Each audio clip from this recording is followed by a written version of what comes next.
ನಮ್ಮ ಜೊತೆ ಮಂಡ್ಯ ಸಂಸದೆ ಸುಮಲತಾ ಅವರಿದ್ದಾರೆ, ಅವ್ರನ್ನ ಮಾತಾಡ್ಸೋಣ. ಈಗಾಗಲೇ ಮಂಡ್ಯದಲ್ಲಿ ಉದ್ಭವಿಸಿರುವಂತಹ ಧ್ವಜ ವಿಚಾರದಲ್ಲಿ ಅವ್ರು ಏನ್ ಹೇಳ್ತಾರೆ ಅಂತ ಹೇಳಿ. ಮೇಡಮ್, ಈ ವಿಚಾರವನ್ನು ತಾವು ಹೇಗೆ ನೋಡ್ತೀರಿ ಅಂತ ಸಂಸದೆಯಾಗಿ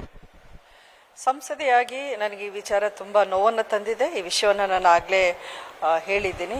ಇದಾಗಬಾರ್ದಾಗಿತ್ತು ಈ ರೀತಿಯ ಒಂದು ಘಟನೆ.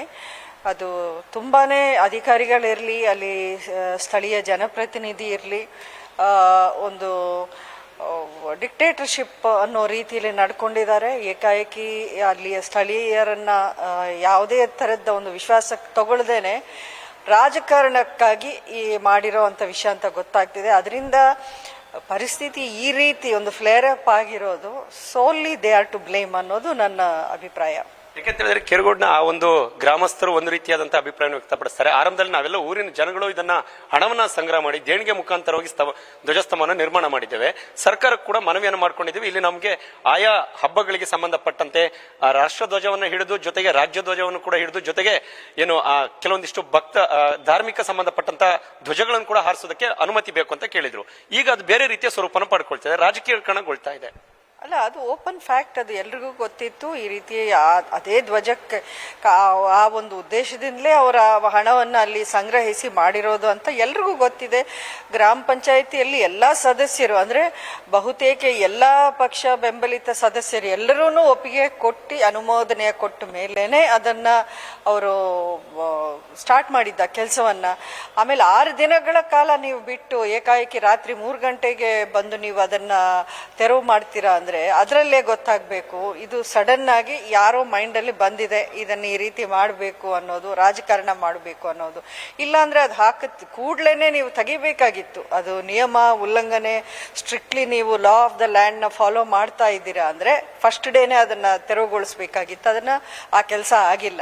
ಸೊ ಹಾಗಾಗಿ ಈ ಪರಿಸ್ಥಿತಿ ಈ ರೀತಿ ಒಂದು ಬೆಂಕಿ ಹತ್ತಿ ಉರಿತಾ ಇದೆ ಅಂದ್ರೆ ಅದಕ್ಕೆ ಕಾರಣ ಇವರು ಮಾಡಿರೋಂಥ ಒಂದು ಮುಂದಾಲೋಚನೆ ಇಲ್ಲದೆ ಮಾಡಿರೋಂಥ ಒಂದು ವಿಷಯ ಇದು. ಯಾಕೆಂತ ಹೇಳಿದ್ರೆ ಸ್ಥಳೀಯ ಶಾಸಕರ ಮೇಲೆ ಸಾಕಷ್ಟು ರೀತಿಯ ಆರೋಪಗಳು ಕೇಳಿ ಬರ್ತದೆ. ಅವರೇ ಒಂದು ರಾಜಕೀಯ ಪಿತೂರನ್ನ ನಡೆಸಿ ಒಂದು ಧ್ವಜ ಇಳಿಸೋದಕ್ಕೆ ಕಾರಣಕರ್ತರಾಗಿದ್ದಾರೆ. ಇದೇ ಮಾಹಿತಿ ನಮ್ಮಲ್ಲೂ ಇದೆ. ನಾನ್ ಮಾತಾಡಿರೋ ಅಲ್ಲಿ ನಮ್ಮ ಬೆಂಬಲಿಗರಿರ್ಬೋದು, ಸ್ಥಳೀಯರಿರ್ಬೋದು, ಗ್ರಾಮಸ್ಥರಿರ್ಬೋದು, ಎಲ್ಲರೂ ಇದೇ ಮಾತನ್ನ ಹೇಳ್ತಾ ಇದ್ದಾರೆ. ಇದು ಕೇವಲ ರಾಜಕಾರಣ ಈ ರೀತಿ ನಡ್ಕೊಂಡಿದ್ದಕ್ಕೆ ಕಾರಣ ನಮ್ಮ ಭಾವನೆಗಳಿಗೆ ಅವರು ಧಕ್ಕೆ ಉಂಟು ಮಾಡಿದ್ದಾರೆ. ನಮ್ಗೆಲ್ರಿಗೂ ನೋವಾಗಿದೆ ಅನ್ನೋಂಥ ವಿಚಾರ ಸಹಜವಾಗಿ. ಅವರು ಪಾಪ 40 ದಿನಗಳ ಕಾಲ ಮೊದಲೇನೆ ಅವರ ಪರ್ಮಿಷನ್ ಎಲ್ಲ ತಗೊಂಡು ಅಷ್ಟು 6 ಲಕ್ಷ ಅಷ್ಟೇನೋ ಹಣವನ್ನು ಅವ್ರು ಖರ್ಚು ಮಾಡಿರೋದು ಬರೀ ಹಣಕ್ಕೋಸ್ಕರ ಅಂತ ಅಲ್ಲ, ಅವರ ಒಂದು ಭಕ್ತಿ ಭಾವನೆ ಅಥವಾ ಸೆಂಟಿಮೆಂಟ್ಸ್ ಎಲ್ಲರನ್ನೂ ಅವರು ಹರ್ಟ್ ಮಾಡಿದ್ದಾರೆ ಈ ವಿಷಯಕ್ಕೆ. ಸೊ ಅದು ಇಂಥ ಒಂದು ಸೆನ್ಸಿಟಿವ್ ವಿಷಯಗಳನ್ನ ಯಾವ ರೀತಿ ನಡ್ಕೋಬೇಕು ಅನ್ನೋದು ಅಧಿಕಾರಿಗಳಿಗೂ ಗೊತ್ತಿರಬೇಕು, ಎಸ್ಪೆಷಲಿ ಅಲ್ಲಿಯ ಜನಪ್ರತಿನಿಧಿಗೆ ಅದು ಗೊತ್ತಾಗಿರಬೇಕು. ಅವರು ತುಂಬಾ ಐ ಥಿಂಕ್ ಒಂದು ದುಡುಕಿ ಈ ರೀತಿ ನಡ್ಕೊಂಡಿದ್ದಾರೆ. ಸ್ಥಳೀಯ ಸಂಸದರು ಆಗಿದ್ರಿ ತಾವು, ಆ ಒಂದು ಪ್ರದೇಶಕ್ಕೆ ತಾವು ಭೇಟಿ ಕೊಡ್ತಾರೆ ಅಂತ ನಿರೀಕ್ಷೆಯನ್ನು ಕೂಡ ಜನ ಇಟ್ಕೊಂಡಿದ್ರು. ತಾವೀಗ ಅಧಿವೇಶನ ನಡೀತಾ ಇದೆ, ಮತ್ತೇನಾದ್ರು ಭೇಟಿ ಕೊಡ್ತೀರಾ? ಈಗ ಅಧಿವೇಶನ ನಡೀತಾ ಇದೆ, ನಾನು ಇಲ್ಲಿಗೆ ಬಂದಿದ್ದೀನಿ. ತುಂಬಾ ಅಲ್ಲಿಗೆ ಹೋಗಿ ಮತ್ತೆ ಗೊಂದಲ ಸೃಷ್ಟಿಸೋ ಒಂದು ವಿಷಯ ನಾನು ಮಾಡೋಕೆ ಇಷ್ಟ ಇಲ್ಲ.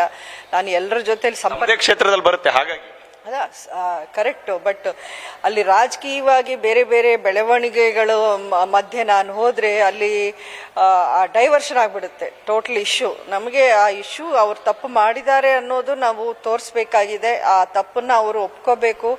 ಈ ಒಂದು ಅಲ್ಲಿ ಏನು ಪ್ರಾಬ್ಲಮ್ ಆಗಿದೆ ಅದನ್ನ ಅವ್ರು ಸರಿಪಡಿಸ್ಬೇಕು, ಅದು ಮುಖ್ಯ. ನಾನು ಹೋಗೋದು ಬರೋದು ಹೆಚ್ಚಲ್ಲ, ನಾನು ಯಾವಾಗ ಬೇಕಾದ್ರೂ ಹೋಗ್ತೀನಿ.